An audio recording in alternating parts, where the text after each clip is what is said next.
Hello traders, FS Pimp Collector here. Today is Thursday, April 6th, and I'm going to be analyzing the US dollar yen starting on the monthly, working my way down to the 1 hour time frame.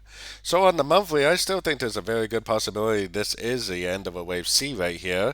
Even if it's not the end of a wave C, it's going to either do an ABC down and then go back up, or if it is the end of a wave C, then it's going to do a 1, 2, 3 down and just keep on trending down. Either way, it's going to make 3 waves down. So at this point in the pattern, it really doesn't matter to us whether it's a 1, 2, 3 or an ABC. Going down to the weekly time frame is where you can actually start to see the lower lows, lower highs that make up this move down. I still think this is a wave 1. I still think this move up may be a complete wave 2, and that this move down is going to keep going down, most likely for wave 3.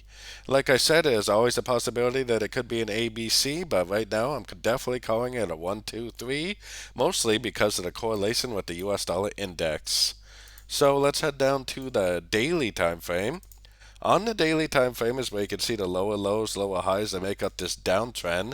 I have it written out as a 5 wave trend, but really it's like an 11 wave downtrend. Most likely this move up is an A. I definitely see 3 waves down for the B. This move up is most likely a wave C. I think that's the end of a crescent right there. This move down definitely looks like a trend to me. I could picture this going up again, maybe to one of these Fibonacci levels to finish a wave C, and this would be like an ABC crescent before it actually ends up continuing the downtrend.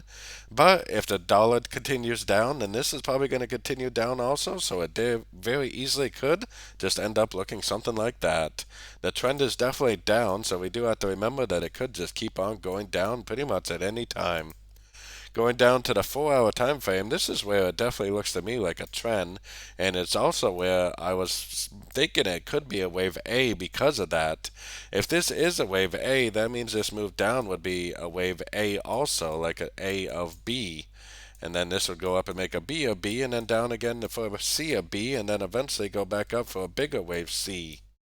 So that's definitely a very good possibility. But looking at correlated pairs and looking at the dollar especially, it looks to me like more likely this move up is just going to be a crescent to this last move down, and I bet it's just going to keep on trending down.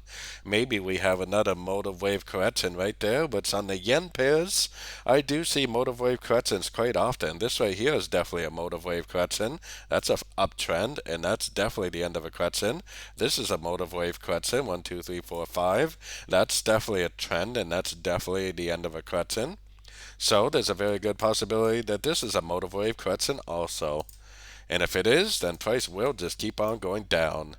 So let's take it down to the 1 hour time frame.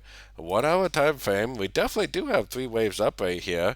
So there's always a possibility this could just keep on going down right now. Looking at other dollar pairs, it does kind of seem to me like it needs to go up again. And we do have non-farm payroll news tomorrow, so I think it's more likely to just drift up for the next 24 hours, probably to one of these Fibonacci levels, and then tomorrow's news will cause an impulsive move down, most likely causing the end of a crescent and the continuation of this downtrend. So don't forget to join my free Discord channel. The link for that is on the screen and in the description. Thanks and happy trading.